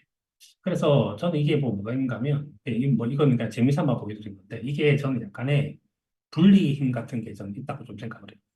분리가 하는 것이 있어서, 우리가 이제 어떤 느낌이 있는데, 그 느낌을 가지고 그냥 단순하게 대충 투자를 하는 것이 아니라, 좀 더 세세하게 우리가 이제 분해를 해서, 투자를 갖다가 금액을 계속 키우면서, 그 다음에 위험을 계속 관리하는, 이렇게. 그래서 쉬운 투자. 그래서 그 뭐, 머리를 적게 쓰는 투자보다는 우리가 투자 금액이 커지려고 하면 결국 이제 머리를 많이 쓰는 투자를 해야 되는데, 그러면 약간의 이제 이걸 분해하고 분석하고 다시 재결합하는 그런 식의 시도가 필요한데, 그래서 저도 그래서 지금은 이 기사회견 자료를 읽으려고 하다가 무슨 지난번에 한 것처럼 무슨 영어 수업 시작하는 것도 아니고 뭐 이게 해석하는 것도 중요하지 않고 그다음 지금 계속 똑같은 자료를 갖고 이제 얘기를 하고 있는데 그 자료를 분석을 뭐 그거 하는 건 좀 의미 없는 것 같고 현재 가장 미스테리라고 얘기를 하는 부분들은 어떻게 보면 고용인데 고용에서 저 미스테리가 일어나고 있는 이유가 도대체 뭘까라고 하는 것들은 이제 재정 정책과 그다음에 이제 현재 일어나고 있는 뭐 저기 AI 혁명이라고 하는 부분들이 어떻게 고용에서 숫자로 튀어나와 있는가 이렇게 그걸 한번 이제 한번 분해를 해봤어요. 분해를 하면서 뭔가 좀 그 특별하게 지금 이제 딱 눈에 보이는 의사결정을 할 수 있는 건 아니지만 뭔가 이제 이게 약간 이유가 될 수도 있다는 생각을 좀 하게 됐습니다. 이렇게 그다음에 이제 이 상태에서 이제 어떻게 이제 우리가 투자를 해서 위험을 줄이고 이렇게 수익을 좀 키울 수 있을까 이런 생각을 좀 해보게 된 것 같아요. 오늘 FOMC는 여기까지입니다. 자, 이제 질문하고 답변 받아볼게요.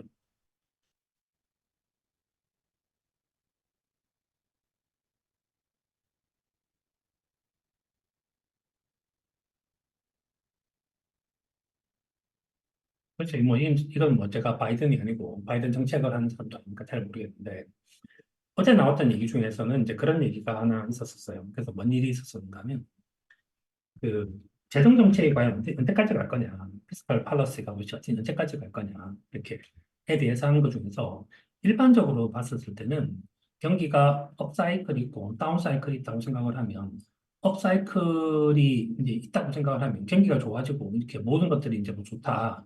뭐 미국 예배주의 이런 얘기도 나오고 있고 주식시장이 사상 최고치를 경신하고 이런 상황에서 확정적 정책을 쓴다는 것은 현재 명분이 없죠.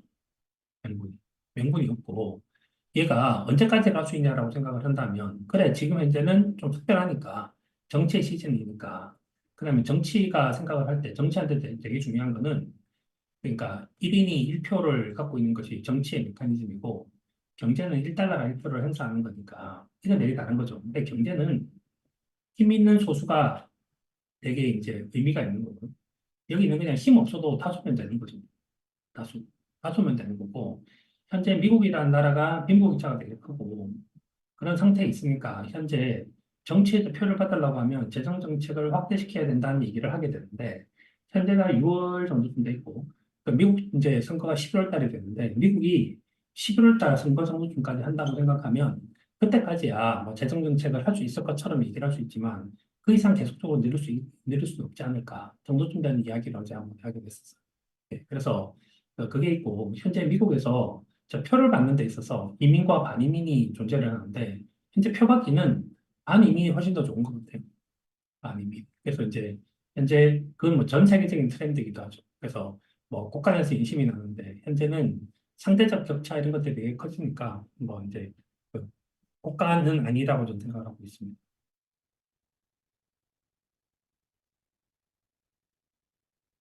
네, 그렇죠. 이렇게 막 표 받는 거 관련돼 있고 이게 비슷한 것 같아요. 그러니까 어제 뭐 이제 장 박사님 하셨던 얘기 있는데, 그러니까 그때까지 정도쯤 되는 것은 이제 정부가 올 이제 선거까지는 뭐 그렇게 하겠지만 이것이 이제 계속되긴 되게 힘들다라는 거고요. 근데 뭐가 있는가 하면 하여튼 명분이 있긴 해요. 명분이 예전보다 훨씬 명분이 없어요. 명분이 없고 지금 현재 고용이라고 얘기를 하는 부분들은 이제 그 민간 고용이 훨씬 더 저는 더 큰 비중을 차지할 수도 있다는 생각이 듭니다. 음.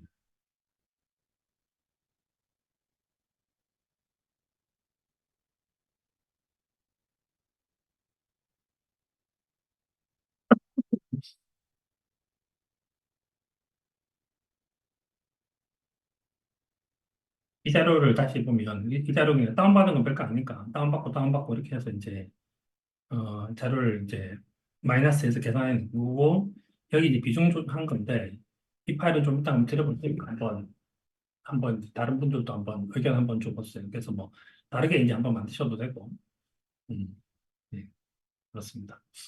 음.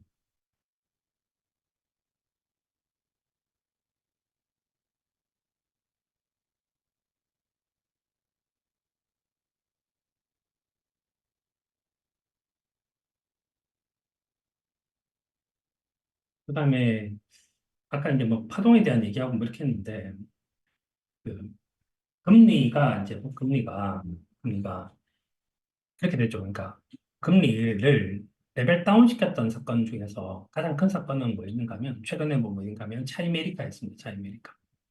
차이메리카가 있어서 그러니까 이제 경제 영토가 되게 커진 거죠. 미국하고 중국이 합해진 경제 영토가 되게 커졌고 그렇게 하면서 이제 중국이 미국에 채권 사주고 이렇게 하면서 이제 금리가 레벨 다운 됐고 그 다음에 이제 이때부터 시작해서 뭐가 만들어지기 시작했는가 하면 또 이제 자금의 흐름들이 훨씬 더 이제 빨라졌어요. 자금 흐름들이 굉장히 프릴리하게 움직이기 시작을 했죠. 그래서 이제 물가보다 높은 수준에서 금리가 결정이 되기 시작해서 경기 대항이 물가 이렇게 만들어져서 이 정도 수준에 있고 그렇게 생각을 하면 현재 레벨에서 생각을 하면 저는 뭐 이것도 이제 저는 이제 이렇게 계산을 하는데 그래서 이번 레벨에서 이제 그 3월이 있었고 쭉 밑에부터 시작해서 해보면 이때 우리가 생각했던 것이 뭐 금리 레벨이 뭐 3.3 정도까지 떨어질 거라고 예상을 이제 2022년도 말에는 이제 했었고 2023년도가 돼서 뭐 이렇게 했죠. 그러다가 이제 금리 레벨이 계속 올라가고 얘가 이제 그 경기에 대한 기대치가 1에서 2.1이 되고 뭐 이렇게 계속 올라가기 시작을 했고 2.6이 되고 뭐가 쭉 돼서 이제 올라갔고요. 2024년도가 돼서 현재 그 물가하고 이렇게 생각을 하면 금리 레벨이 편차가 되게 커요. 편차가 되게 크고 요 중간값은 얼마 정도 3.6 정도쯤 되고 이렇게 생각해도 중간값은 한 3.9 정도쯤 되는데 그래서 저는 뭐 금리 레벨로 본다고 생각하면 3.7, 3.8 정도쯤까지 3.7, 3.8 정도까지 일단 기대를 저는 하고 있긴 있습니다. 그래서 이제 금리 레벨에 이런 기대를 저는 이제 하고 있다는 거죠. 그 다음에 이제 혁명이라고 얘기를 하는 부분들이 만들어지는데 산업혁명이라고 하는 것이 만들어지면 최초에는 이런 걸 만들어낸다는 말은 무엇인가 하면 고용을 하는 데 있어서 싼 임금을 찾아다니는 거죠. 싼 임금을 찾아서. 그래서 이제 미국 임금이 높았으니까 일본으로 갔고 그다음에 다시 거의 한국으로 오고 대만으로 가고 하다가 결국은 중국까지 가게 된 거고. 근데 싼 임금의 가장 결정판은 이제 로봇이지 않습니까? 로봇인데 AI와 로봇은 뭐 사실상 거의 세임이라고 생각해요. 그래서 뇌가 없으면 AI고 형태가 없으면 형체가 있으면 로봇이 되는 거겠죠. 그럼 현재 미국 입장에서 생각해 보면 아주 이렇게까지 기업들이 정말 되게 이피션트한 제품을 막 만들어낸다라고 생각을 해서 효율성을 되게 키울 수 있다고 생각을 해서 로봇을 더 이제 많이 쓴다고 생각하면 내가 최근에 이제 그 시사기획창에서 울산 탈출이라는 프로그램을 보면서 들었던 생각이기도 한데 현재 현대차, 현대자동차가 정규직을 고용하지 않는 가장 큰 이유는 기계화를 한 95%까지 시켰기 때문이거든요. 근데 그렇게 시켰는데 현재 이렇게 발전하고 있는 속도로 생각을 하면 미국에서도 이제 그 싼 임금의 거의 결정판 정도 되는 것이 나올 수 있다는 거죠. 그러면 산업혁명이 만들어지는데 모든 혁명은 경기는 업시키고 물가는 다운시키는 겁니다. 근데 경기는 업시키는데 뭐가 만들어지는가 하면 그, 그 슈페터가 말하는 그 창조적 파괴가 일어나고 있으니까 위너가 있고 루저가 있는데 루저는 90개가 되고 위너는 10개 정도 되는 거죠. 그리고 이 10개 정도 되는 위너가 다 차지하는 거죠. 그런데 위너가 올라가고 있는 것이 루저가 틀어지는 것보다 훨씬 더 커서 시가총액의 합계는 올라가서 SPY는 이렇게 올라가게 되는 거. 근데 현재 이번에 이제 이렇게 빠른 속도로 움직인다고 생각을 한다면 이 파트와 이 파트에서 변화가 일어날 수 있고 저는 그러면 금리 레벨이 이렇게 생각해서 중립금리를 레벨업 시킬 거라는 의견도 하나가 있지만 물가를 갖다가 한 단계 다운시켜낼 수도 있다. 지금 현재는 그것이 이제 형태가 나타나지 않았지만 그렇게 생각하면 장기적으로 봤을 때는 저는 금리 레벨이 여기서부터 시작해서 계속 올라갈 수밖에 없다라고 생각하는 것에 대해서는 뭐 별로 동의하지 않는 것 같아요. 그 사이에 질문이 좀 올라왔군요.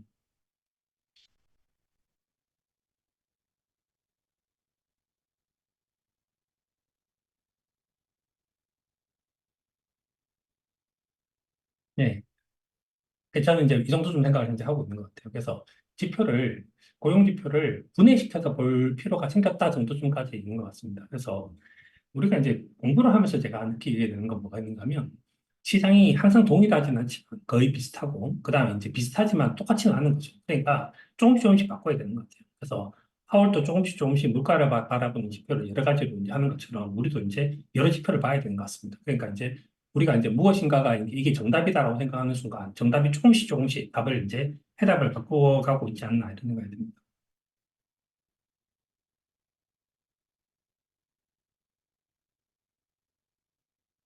어, 이 얘기를 하시는 분들은 이제 지금 뭐가 있는가 하면 전 최근에 이제 느끼는 것 중에 하나가 지표가 완전히 듀얼인 것 같아요. 듀얼이라는 말은 무슨 뜻인가 하면 내가 뭘 보냐에 되게 달라지는 것 같아요. 내가 뭘 보냐에 되게 달라지는 건데 우리가 이제 또 이제 이걸 이해하기 쉽게 평가하기 쉽게 이제 얘기를 하면 그 서울에 대한 부동산을 보고 있는 사람들은 올라간다고 얘기를 하고 있는데 지방의 부동산을 보고 있는 사람은 떨어진다고 얘기를 하고 있으니까 똑같이 부동산은 하고 나면 뒤에는 올라가고 있어 떨어지고 있어가 다른 거죠. 보는 거에 따라서. 근데 하다못해 서울 같은 경우도 뭐가 있냐 중심지는 올라가고 있고 주변부는 떨어지고 있으니까 서울 부동산 올라가고 있어 서울 부동산 떨어지고 있어가 둘 다 답이 되거든요. 현재선 지표가 똑같다고 생각을 해요. 그러니까 예를 들어서 현재 그 무엇인가 우리가 돈이라고 하는 것도 어디에 쓰긴 쓰는 거니까 돈을 안 쓰지는 않는 거니까 우리가 예전에 뭐 뭐가 있냐면 시장에서 쓰던 거를 이마트 가서 쓰고 근데 그걸 지금 이제 쿠팡에서 쓰고 있는 것처럼 뭔가 어딘가에 소비가 되고 있는 거죠. 근데 그 소비가 한쪽에서 다른 쪽으로 바뀌어가고 있는 것이 약간 혁신적인 변화들이 일어날 때 나타나는 그런 모습이고 그럼 현재 뭐 풀타임과 파타임이라고 얘기를 하는 부분들도 당연히 이것들도 지금 이제 코로나 직후에 또 이제 이런 것들도 형태가 이제 생기는 거죠. 생겨요. 그래서 미국이라는 나라가 갖고 있는 노동의 유연성이라고 하는 걸 생각을 한다면 우리가 이제 풀타임, 파타임이라고 얘기를 하는 부분도 좀 존재를 당연히 할 거고 뭐 그런 것들은 당연히 일어날 수 있다고 생각해요. 그다음에 경기 침체 전에 전형적인 상황이다라고 생각할 때 현재 경기 침체의 전의 상황이라고 하는 분들을 볼 때 뭐를 봐야 되느냐 하면 저는 그걸 봐야 된다고 생각했는데 이 자료를 먼저 뒤져서 보면 이것도 조금씩 자료를 바꾸는데 알기 쉬운 경제지표 해설이 있잖아요. 이거 기억하십니까? 이거? 그래서 이제 한국에서 만든 이 자료가 있는데 그러니까 오랜만에 또다시 이제 이렇게 자료를 쭉 보다가 이렇게 경기 상행지수도 이 형태가 계속 바뀌었죠. 형태가 계속 바뀌었고 그다음에 이제 경기 뭐 후행지표 이런 것들도 바뀌었는데 그래서 얘를 검색을 할 때마다 조금씩 다른 얘기를 하는데 경기 후행지표가 뭐니 이렇게 얘기를 하면 이것도 경기 후행지표에 뭐가 나오게 되는가 하면 이게 나와요. 이렇게. 그래서 저는 지금 이 상태에서 그러니까 뭔가 일어나고 있는 것 중에 하나가 이제 연체거든요. 연체가 일어나고 있는데 아까 얘기한 것처럼 뭐가 좀 더 리스크가 적을까라고 생각하면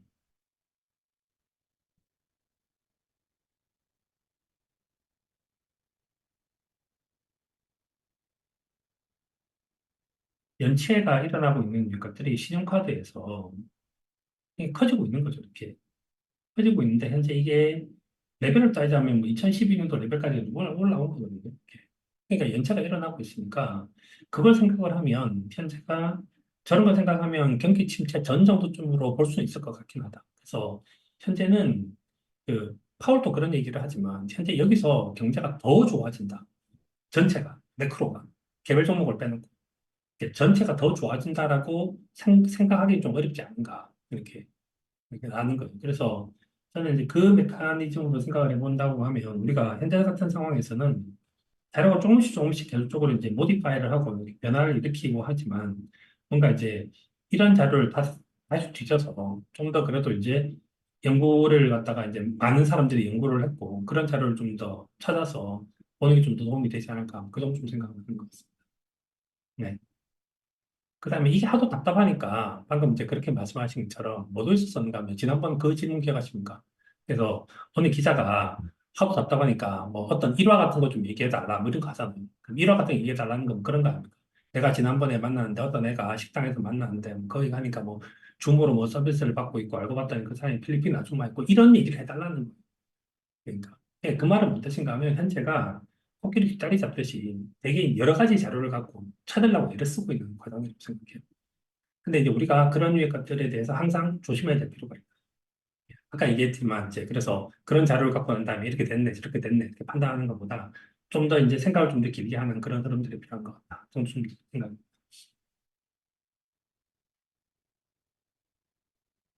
그다음에 마지막으로 이제 질문 없으신 것 같아서 그 꿈과 희망에 대한 얘기를 하면 그 저는 이제 그 생각이 드는데 우리가 과거에 이제 다시 이제 IT 버블이 발생을 했던 IT 버블이라기보다는 사실 이때가 3차 산업의 시작이라고 생각을 한다면 그러니까 이제 1999년도에 이제 이게 주식시장에서 드디어 이제 드러난 거예요. 그러다가 이제 2000년, 2001년도에 난리가 난 거고요. 그다음에 2003년도 후반부터 시작해서 뭐가 만들어졌는데 여기서 매수하는 것도 좋지만 여기서 매수하는 것도 좀 괜찮다고 생각을 하는 것이 현재 시장이 큰 장이냐 안 그러면 작은 장이냐가 되게 다른 거예요. 큰 장은 이렇게 움직이는 장이기 때문에 이렇게 움직이는 장이 다시 그래볼 수 있게. 큰 장은 큰 장은 이렇게 움직이는 장이기 때문에 여기서 사도 안 늦어요. 근데 작은 장은 이렇게 움직이기 때문에 여기서 사고 여기서 사고 여기서 팔고 여기서 사고 여기서 파는 게 필요하지만 큰 장은 이런 거거든요. 그래서 2016년도에 그뭐 애플 주식을 샀던 버핏도 마찬가지인 거고 2003년도, 2004년도, 2005년도에도 우리가 살 수 있는 종목이 많은데 지금 현재 우리가 1999년도를 놓쳤다고 생각을 한다면 다시 이제 그런 그 다음 장을 노려야 된다고 저는 생각을 합니다. 하는데 뭐 제가 예전에 만든 영상에도 있었었고 했는데 이번이 3단 뛰기를 하는 거랑 거의 비슷해서 3단 뛰기를 하면 홉 스텝 점프를 하는데 홉은 요만큼 가고 스텝 요만큼 가고 점프 요만큼 하는 거잖아요. 점프가 가장 멀리 가는 타이밍입니다. 그래서 저는 이제 지금 계속적으로 이제 저도 저를 위해서 계속 설득하고 있는 것이 어 점프가 제일 커. 저 점프를 먹어야 돼. 저게 진짜야. 저게 굵직한 거야. 저거 먹으면 되는 거야. 이런 생각을 하고 있어. 네.